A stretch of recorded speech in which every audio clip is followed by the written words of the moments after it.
고금소총과 야담. 독한 며느리의 맹세. 안동 권진사 아무개는 살림이 부유했지만 엄격하고 준엄하여 법도 있게 집안을 다스렸습니다. 그의 외아들이 장가를 들었는데 며느리가 투기심이 많고 사나워서 다루기가 어려웠습니다. 그러나 시아버지가 엄한 까닭에 감히 그 성질을 부리지는 못했습니다. 권진사는 한 번 노하면 반드시 대청의 자리를 펴고 앉아 노복을 때려 죽이거나 죽이지 않더라도 꼭 피를 보고서야 그만두었습니다. 그래서 그가 대청에 자리를 깔기만 하면 집안 사람들이 벌벌 떨면서 반드시 죽을 사람이 생길 줄 알았습니다. 아들은 이웃읍에 있는 처가로 장인 장모를 뵈러 갔다가 돌아오는 길에 비를 만나 점사에 들어갔습니다. 한 소년이 마루 위에 앉아있는 모습이 보였습니다. 마구간에는 줌마 대여섯 필이 있고 노복 또한 많았으니 부인의 외출을 안내하고 있는 듯했습니다. 소년은 권생을 보고 인사를 나누고 술과 안주, 그릇에 담은 음식 등을 권했습니다. 술은 차고 맑았으며 안주도 가득했습니다. 성씨와 거처를 서로 물었는데 권생은 사실대로 말해주었지만 먼저 와 있던 소년은 성씨만 말해주었을 뿐 사는 곳은 밝히지 않았습니다. 우연히 이곳을 지나다 비를 만나 피하려고 이 점사에 들어왔지요. 운 좋게도 좋은 동년배 친구를 만났으니 어찌 즐겁지 않겠소. 그러고는 술잔을 주고받으며 마음껏 취하기로 했습니다. 권생이 취해 쓰러져 먼저 잠들었다가 밤이 되어서야 깨어나 눈을 떠 살펴보았습니다. 술잔을 기울이던 소녀는 그림자도 없이 사라졌고 자기만 내실에 누워 있었습니다. 옆에는 소복 입은 어여쁜 여인이 앉아 있었는데 나이는 18, 9살쯤 되었고 용모가 단아하고 아름다워 상민이나 천인이 아닌 한양 재상가 처녀 같았습니다. 권생이 크게 놀라 물었습니다. 내가 어떻게 이곳에 누워있게 되었소? 그대는 어느덧 뭘 하는 부녀자인데 이곳에 있소. 여자는 부끄러워할 뿐 대답하지 않았으며 거듭 물어도 입을 열지 않았습니다. 마침내 수십경이 지나자 낮은 목소리로 말했습니다. 저는 한양에 번성하는 문벌가의 여자로 14살에 출가하여 15에 남편을 잃었습니다. 저의 아버지 또한 일찍 세상을 떠나 오빠가 집을 이끌어갔지요. 오빠는 고집이 있어 시속의 예에 얽매이지 않고 홀로 된 여동생을 개가시킬 수 있는 곳을 구했습니다. 그러나 그 때문에 가문에서 시비가 크게 일어나니 다들 우리가 가문을 더럽힌다고 엄한 말로 꾸짖으며 완전히 우리 집을 배척했습니다. 오빠는 하는 수 없이 혼사 의논하기를 그만두고 가마와 말을 구해 저를 태우고 문을 나섰습니다. 정한 곳도 없이 길을 나섰다가 여기까지 오게 되었으니 뜻에 합당한 남자를 만나기만 하면 저를 맡기고 자기는 피해버려 여러 사람의 이목을 막고자 한 것이었겠죠. 어젯밤 당신이 술에 취한 틈을 타 종에게 당신을 없게 해 이곳으로 데려와 눕혔지요. 오빠는 멀리 도망치면서 옆에 있는 상자 하나를 가리키며 이 속에 5, 600 은자가 들어있다. 이것으로 남의 첩이 되어 살아가는 미천으로 삼아라라고 했습니다. 권생이 기이하게 여기고 밖으로 나가보니 소년과 허다한 사람과 말은 모두 어디론가 사라져버리고 어린 여종 둘만 남아있었습니다. 권생은 다시 들어와 그녀와 동침했습니다. 한참 뒤 생각해보니 엄한 부친을 모시고 있는 처지에 멋대로 첩을 두었으니 반드시 큰 처벌을 받을 것 같았습니다. 또 사납고 투기심 많은 저 역시 이를 용납하지 않을 것 같았습니다. 장차 어찌할까 1000번 만번 생각해봐도 좋은 계책이 떠오르지 않았습니다. 기이하게 만난 아름다운 여인이 도리어 큰 두통거리가 된 것이었습니다. 아침이 되자 권생은 여종에게 문을 잘 지키도록 하고 여자에게는 이렇게 말했습니다. 집에 계신 아버지께 일단 돌아가서 말씀을 드리고 그대를 데려갈 테니 잠시만 기다려 주시오. 점사 주인에게도 신신부탁을 하고 문을 나섰습니다. 곧장 꾀를 잘 내는 친구의 집으로 가서 사실대로 말해주고 해결책을 물었습니다. 친구는 한참 생각하더니 이렇게 말했습니다. 정말 어렵고 또 어렵네. 사실 좋은 방책은 없고 다만 계책 하나가 있다네. 자네가 집으로 돌아가면 며칠 뒤 내가 술자리를 마련해 자네를 청하겠네. 자네는 그 다음날 술자리를 베풀어 나를 청해주게. 내게 방법이 있다네. 권생은 그 말에 따르기로 했습니다. 권생이 집으로 돌아가고 며칠 뒤 친구가 심부름꾼을 보내 간곡히 그를 초청했습니다. 마침 술과 안주가 생겼는데 친구들이 다 모였네. 이 자리에 형이 없을 수는 없네. 모름지기 속히 와주게나. 권생이 부친께 말씀드리고 모임 자리에 갔습니다. 다음날 권생이 부친께 말씀드렸습니다. 아무개 친구가 어제 술자리를 차리고 저를 불러주었습니다. 담내를 빠뜨릴 수 없습니다. 오늘 주찬을 대량 마련해 친구들을 초대하는 것이 좋겠습니다. 부친이 허락하니 술자리를 마련해 그 친구를 불렀고 마을의 여러 소년도 함께 초대했습니다. 친구들은 먼저 권생의 부친에게 절을 올렸습니다. 권진사가 말했습니다. 젊은이들이 돌아가며 술자리를 마련하면서도 한 번도 늙은이를 청하지 않으니 이게 무슨 도리인고. 친구가 대답했습니다. 어르신께서 자리에 계시면 연소한 저희가 마음대로 앉거나 누워있지 못할 것입니다. 또 어르신께서 너무 엄격하시기에 저희는 잠시 배알하고 나서도 10분 조심하게 되어 혹 잘못을 저지르진 않았나 걱정만 할 것입니다. 그러니 어찌 종일토록 술자리에 어르신을 모시고 앉아 있을 수 있겠습니까? 어르신께서 강림하신다면 참으로 살풍경이 될 것입니다. 권진사가 웃으며 말했습니다. 술자리에 어찌 장유유서가 있겠나? 오늘 술자리는 내가 주인이 되어 너희를 얽어매는 예의 같은 것일랑 다 벗어던져버리고 종일토록 즐기세. 자네들이 내게 이 예의에 어긋난 행동을 100번 한다 해도 내 자네들을 책망하지 않을 것일세. 하루 동안 마음껏 즐겨 이 늙은이의 외롭고 쓸쓸한 심사를 위로해 주게나. 소년들이 일시에 공손히 응낙하니 늙은이와 젊은이가 뒤섞여 앉아 술잔을 들었습니다. 술자리가 반쯤 무르익었을 때 그 꾀를 잘 내는 친구가 권진사 앞으로 다가가 말했습니다. 기이한 인 이야기가 하나 있사온데 제가 한번 들려드려 웃음거리로 바치고자 합니다. 권진사가 말했습니다. 인 이야기 좋지. 날 위해 들려주게나. 친구는 권생이 점사에서 겪은 기구한 만남을 이야기로 만들어 들려주었습니다. 권진사는 대목마다 기이하다고 찬탄했습니다. 기이하다. 기이하도다. 옛날에는 간혹 이 같은 기이한 인연이 있었지만 요즘은 한 번도 들어보지 못했는걸. 친구가 말했습니다. 만약 어르신께 이런 일이 일어난다면 어떤 조치를 취하시겠습니까? 깊은 밤 아무도 없는데 절대가인이 옆에 있다면 그녀를 가까이 하시겠습니까? 무시하시겠습니까? 이미 그녀를 가까이 했다면 장차 데려가서 함께 사시겠습니까? 아니면 버리시겠습니까? 권진사가 말했습니다.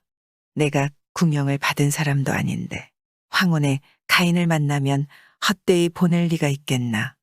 또 일단 동침했다면 데려가서 첩으로 삼을 것이지 어찌 버려서 악을 쌓겠는가. 친구가 말했습니다.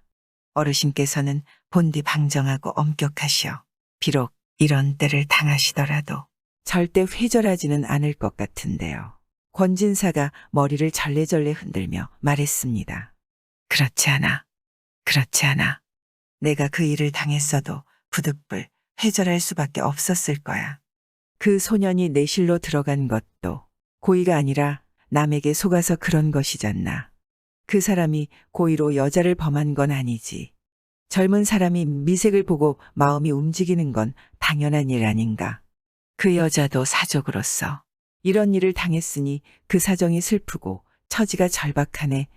혹여 한번 보고 버려진다면 그녀는 분명 부끄러움을 머금고 원한을 가진 채 죽고 말았을 걸세. 그렇다면 그게 악을 쌓는 것이 아니고 무엇이겠나. 사대부가 이를 조치할 때는 그처럼 모질게 해서는 안 된다네. 그 친구가 또 물었습니다. 인정과 사리가 과연 그러합니까? 권진사가 말했습니다. 어찌 다른 뜻이 있을 수 있겠나. 마땅히 박복한 여자가 되지 않도록 해주는 것이 옳지. 친구가 웃으며 말했습니다. 어르신, 이것은 옛 이야기가 아니랍니다. 아드님이 얼마 전에 겪은 일입니다. 어르신께서 사리가 당연하다 하셨고 거듭 여쭤도 같은 말씀을 하셨으니 아드님은 이제 벌을 면할 수 있게 되었습니다. 권진사는 이 말을 다 듣고 한참 동안 아무 말도 하지 않았습니다. 그러다가 정색을 하고 소리 질렀습니다. 자네들 다 돌아가게. 내 처리할 일이 있어. 모두 놀라고 겁을 내며 흩어졌습니다. 권진사가 고함을 질렀습니다. 대청에 얼른 자리를 펴라. 집안 사람들 모두가 두려워 벌벌 떨기만 할 뿐 권진사가 누구의 무슨 죄를 벌주어 다스리려고 그러는지 몰랐습니다. 권진사가 자리 위에서 소리쳤습니다. 빨리 작두를 가져오너라. 종이 황급히 명을 받들어 작두와 널판을 마당으로 가져왔습니다. 권진사가 고함을 질렀습니다. 내 아들놈을 끌고 와 작두판에 엎드리게 하라. 종이 권생을 끌고 와 작두판 위에 목을 올리게 했습니다.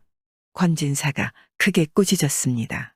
입에서 아직 전내가 나는 패륜자씨가 부모에게 고하지도 않고 몰래 첩을 두다니. 이건 집안을 망하게 하는 짓이다. 내가 살아있는데도 이런 짓을 하는데 하물며 내가 죽은 뒤엔 무슨 짓을 못하겠나. 이런 패륜자식은 살아있어도 아무 도움이 안 된다. 내가 살아있을 때 내 목을 잘라 나중에 올 폐단을 막는 게 낫다. 권진사는 말을 마치고 종에게 호령에 발을 들어올려 작두를 누르게 했습니다. 순간 위아래 사람이 다 어쩔 줄 모르고 얼굴빛이 사색이 되었습니다. 권진사의 처와 며느리가 마루에서 내려와 애걸했습니다. 저 아이가 비록 죽을 죄를 졌다 하더라도 어찌 차마 면전에서 외아들의 목을 배려하시오. 그들이 울면서 그치지 않고 간청했습니다. 권진사는 크게 소리질러 물러가라고 꾸짖었습니다. 차가 놀라고 겁이 나서 피했습니다. 며느리는 땅에 머리를 짓지어 얼굴에 피를 흘리며 아뢰었습니다. 나이 어린 사람이 방자하게 함부로 날뛴 죄를 짓기는 했지만 아버님의 단 하나뿐인 혈육입니다. 아버님 어찌 이리도 잔혹한 일을 하시오. 여러 대조상의 제사를 드리는 것을 하루아침에 끊어지게 하시렵니까? 제발 제가 대신 죽게 해주십시오. 권진사가 말했습니다. 집안에 패륜자식이 있어 집안을 망하게 하면 그 욕이 조상님께 미치게 되어 있다. 차라리 그놈을 눈앞에서 죽여버리고 양자를 다시 구하는 게 낫다. 이러나 저러나 망하기는 마찬가지니 깨끗하게 망하는 것이 더 낫다. 그리고 권생의 목을 베라고 호령했습니다. 종은 입으로는 그러겠다 하면서도 차마 발을 댈 수가 없었습니다. 며느리는 울면서 더욱 간절하게 간언했습니다. 권진사가 말했습니다. 이놈이 집안을 망하게 할 것이 하나만이 아니다. 부모를 모시고 있는 처지에 멋대로 첩을 들였으니 그게 첫 번째 망조다. 사납고 툭이 많은 내가 그 첩을 용납하지 못할 테니 그렇게 되면 집안 법도가 나날이 어지러워질 터. 그게 두 번째 망조다. 이렇게 망조가 둘이나 생기게 하느니 차라리 일찍 제거해버리는 것이 더 낫다. 며느리가 말했습니다. 저도 사람의 얼굴과 마음을 가졌으니 이런 광경을 눈으로 보고도 어찌 투기에 투자해라도 생각이 미치겠습니까? 아버님께서 한 번만 용서해 주신다면 이 며느리 삼가 첩과 함께 살면서 조금도 화목을 깨지 않겠나이다. 아버님, 제발 그 걱정은 마시고 특별히 너그러운 은혜를 베풀어 주시옵소서.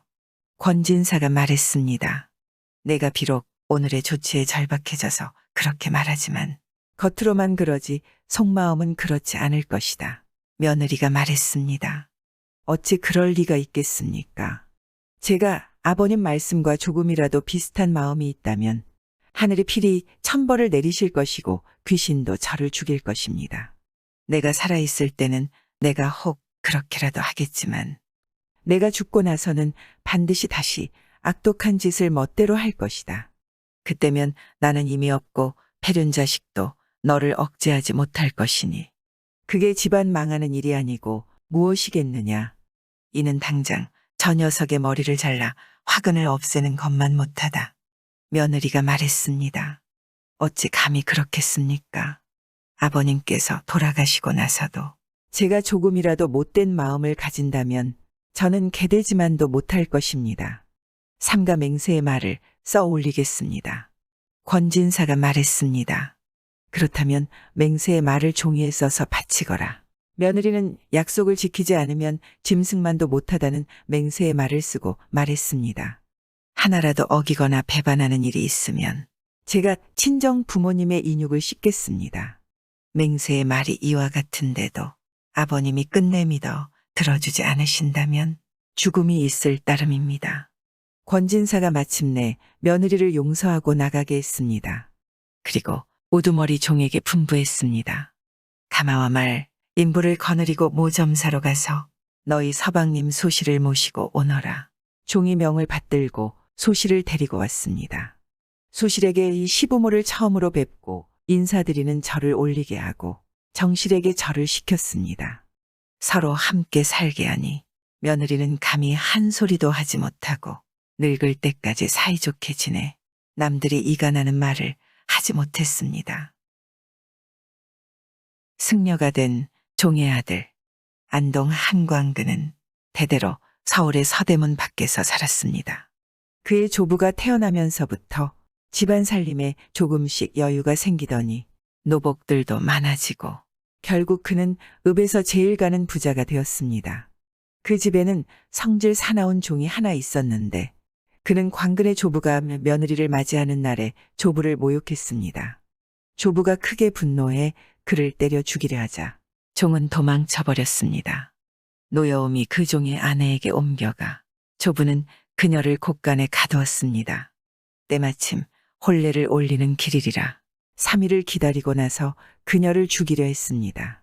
신부는 깊은 밤 직간에 다녀오다 목매어 흐느끼는 소리를 들었습니다. 그 뒤로 며칠 밤을 계속 그러니 매우 의아하게 여겨 소리 나는 곳을 찾아보았습니다. 소리는 곳간에서 들려왔습니다. 자물쇠로 굳게 잠겨 있어 곳간 안으로 들어갈 수 없자 신부는 자물쇠를 뽑아내고 문을 열고 들어갔습니다. 여종이 깜짝 놀라며 두려워 움츠러들었습니다. 소인이 죽을 것을 겁내지도 않고 울었으니 제 죄를 압니다. 제 죄를 잘 압니다. 신부가 말했습니다. 누구인데 이 곳간에서 밤마다 울고 있느냐? 소인의 지아비는 아무개입니다. 며칠 전 생원님을 욕하고 그 자리에서 도망쳐버렸죠. 생원님께서 분풀이할 곳이 없어 소인을 곳간에 가두고 새아기씨 혼례가 끝나면 즉시 때려 죽이려 하십니다. 그래서 저를 잠시 여기에 가두신 겁니다.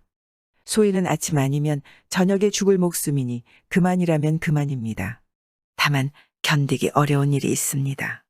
태어난 지 겨우 2일에밖에 안 된 품 안의 아이가 소인이 죽으면 따라 죽어야 한다는 사실입니다.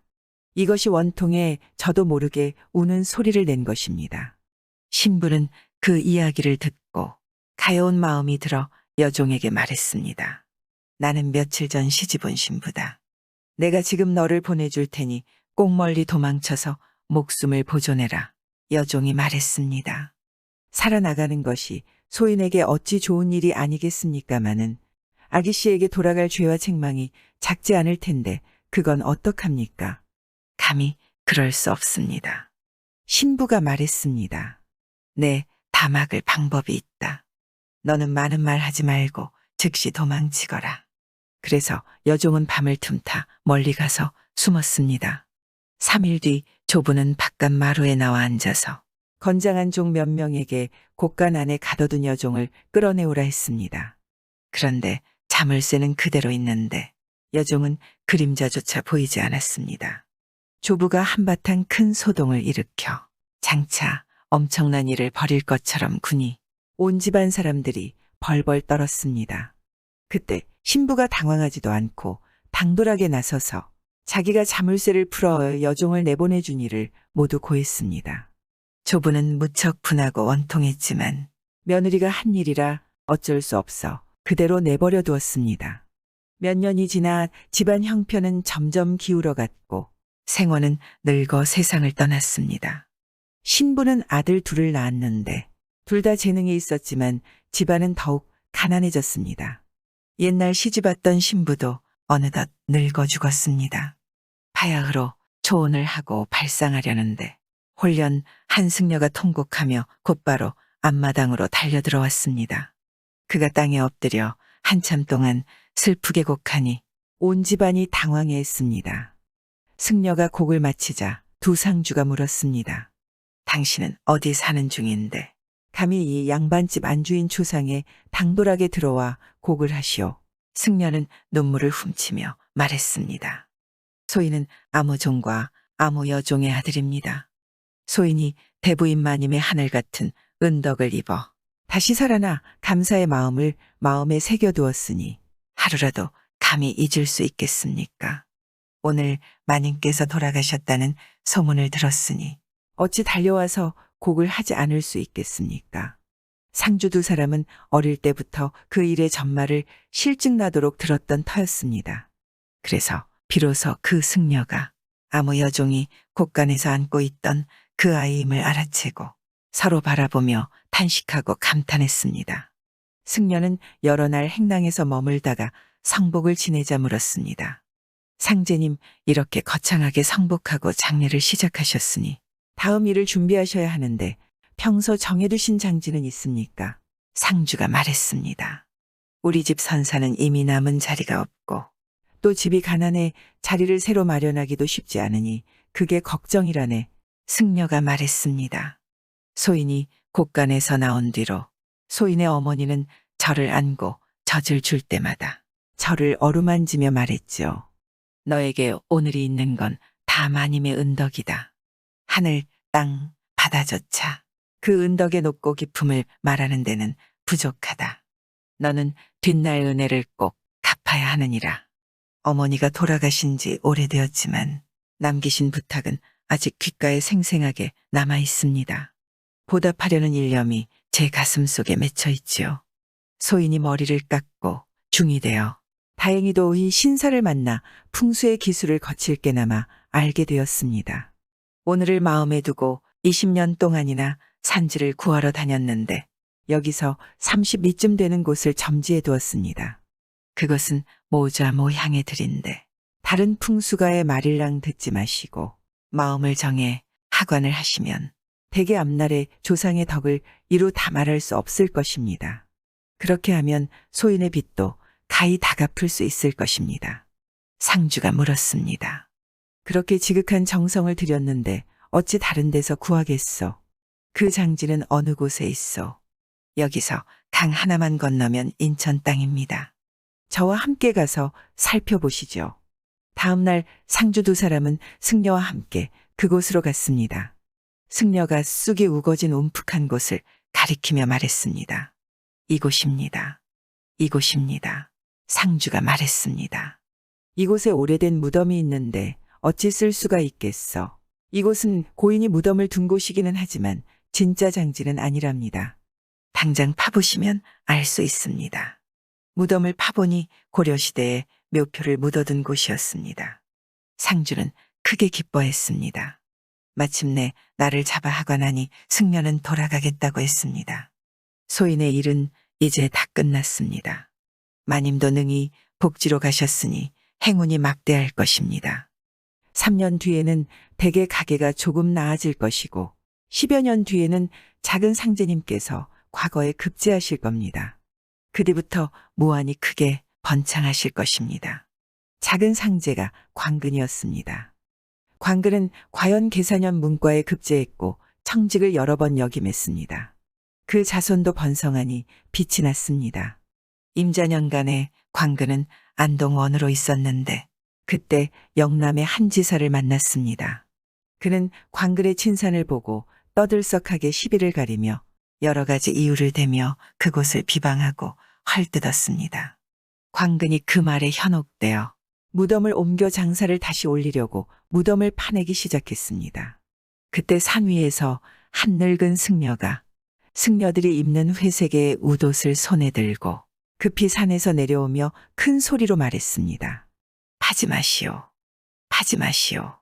잠깐만 기다리시오. 광글은 이상하다고 생각해 일을 중단시키고 기다렸습니다. 앞으로 다가온 사람을 보니 지난번에 장지를 가려준 승려였습니다. 승려는 무난 인사를 올리고서 급히 물었습니다. 무슨 까닭으로 산소를 옮기려 하십니까? 재해가 있을 거라 하오. 만일 땅속에 안 원하다면 영감님께서는 마음을 놓으시겠습니까? 그럴 것 같소. 승려는 즉시 무덤 왼쪽으로 구멍을 뚫어 광글에게 손을 넣어보게 하고 물었습니다. 어떻습니까? 과연 따뜻한 기운이 있어? 재해는 없을 것 같소이다. 승려가 말했습니다. 빨리 완전히 봉분하십시오. 영원히 마음 놓으시고 앞으로 절대 이장할 생각일랑 하지 마십시오. 그러고는 작별하고 떠나며 말했습니다. 올해 봄 여름 사이에 영감님께서는 필시 눈병을 앓을 것이고 그 뒤로 앞을 못 보시게 됩니다. 이 산소를 파손하지 않고 평온하게 12년만 지냈다면 조상의 덕이 어느 지경까지 이를지 알 수 없을 정도로 대단했을 것입니다. 오늘 마침내 이같이 되어버렸으니 모두 영감님의 운수겠지요. 그러고는 떠났습니다. 광글은 과연 임자년 가을 기온이 달라진 후 눈병이 들어 끝내 앞을 못 보게 되었고 오래지 않아 죽었습니다. 그 승려의 말이 꼭 들어맞았던 것입니다. 해악의 대가 이양복. 선조 경자년에 백사 이양복이 호남 지방 채찰사가 되었습니다. 임금이 영모의 조짐을 살펴보라고 명령했는데 이양복이 이렇게 개를 올렸습니다. 역적이 새나 짐승, 고기나 자라처럼 여기저기에서 생산되는 물건이 아니기에 살피기가 어렵나이다. 사람들이 모두 기담이라 했습니다. 국법에 삭탈관직이 된 자는 비록 대신을 지냈더라도 급제라고 불렀습니다. 한음은 영의정으로 있다가 삭탈관직이 되어 급제로 불렸습니다. 백사도 좌의정으로 있다가 조정의 시비에 말려들게 되니 이렇게 말했습니다. 나와 같은 곳에서 함께 공부한 친구는 이미 급제했는데 나는 언제 급제해 멀리 떠나 살 것인가. 공이 동쪽 교회에 살고 있을 때 한 백성이 찾아와서 말했습니다. 소인은 국가에서 집집마다 부과하는 부역 때문에 도저히 살아갈 수가 없답니다. 그러자 공이 대꾸했습니다. 나 역시 호역 때문에 도저히 살아갈 수가 없도다. 그 무렵 공은 역적을 두둔한다는 뜻인 호역했다는 이유로 탄핵을 받고 있었습니다. 그 말이 호역과 의미 같았기에 이렇게 말한 것이었습니다. 공이 이처럼 우스개를 잘했습니다. 이 무렵 나라에 일이 많아 일마다 해당 관사에서 대신과 의논해야 한다며 부르는 까닭에 그 번거로움이 견디기 어려울 정도였습니다. 하루는 백사가 이를 의논하느라 예부시랑과 같이 있었고 백사는 생각을 짜내 대응하고 있었습니다. 때마침 안에서 여종이 나와 아뢰었습니다. 말먹이 콩이 다 떨어졌나이다. 무엇을 주면 될는지요. 백사가 꾸짖으며 말했습니다. 말콩 대신 쓸 것도 대신과 의논해야 하느냐. 듣던 사람들이 배를 쥐고 웃었습니다. 개축여곡 때 어떤 사람이 자산 사람 이춘복을 고인했습니다. 금호랑이 자산에 도착해 추적해보니 경내에 이춘복은 없고 이원복이란 사람이 있었습니다. 금호랑이 조정에 보고하니 국정에서 이원복을 잡아와 신문하려 했습니다. 이때 공이 죄인을 신문할 때 이를 주관하던 재판장 자리인 위관에 있었는데 중론이 워낙 단단히 정해져서 바뀔 수 없다는 걸 간파하고 아무 말도 하지 않고 있었습니다. 그러다가 무고한 사람이 억울하게 죄에 묶이는 상황이 안타까워 말했습니다. 내 이름 역시 저와 비슷하다. 모름지기 나도 글을 올려 나 자신을 변호하고 나서야 죄를 모면할 수 있겠구려. 좌우 사람이 서로 쳐다보며 웃으니 그제야 옥사가 그쳤습니다. 이 무렵 여곡이 크게 일어나 연저의 법률이 매우 엄격했습니다. 공이 아무 동요도 없이 한마디 말로써 능히 옥사를 해결해 주니 그를 위대하다고 여기지 않는 사람이 없었습니다. 하루는 증거가 분명치 않은데도 어쩔 수 없이 자백한 사람이 있는 것을 보고 공이 탄식하며 말했습니다. 내일 일찍이 소나무 껍질을 찧어 떡을 만든다고 들었는데 오늘 보니 사람을 찧어 역적을 만드는구나. 그의 기상은 넓고 당당했으며 거기에 해악을 곁들이니 그에 힘입어 옥사가 바로잡힌 경우가 무척 많았습니다. 구독과 좋아요, 알람 설정 부탁드리옵니다.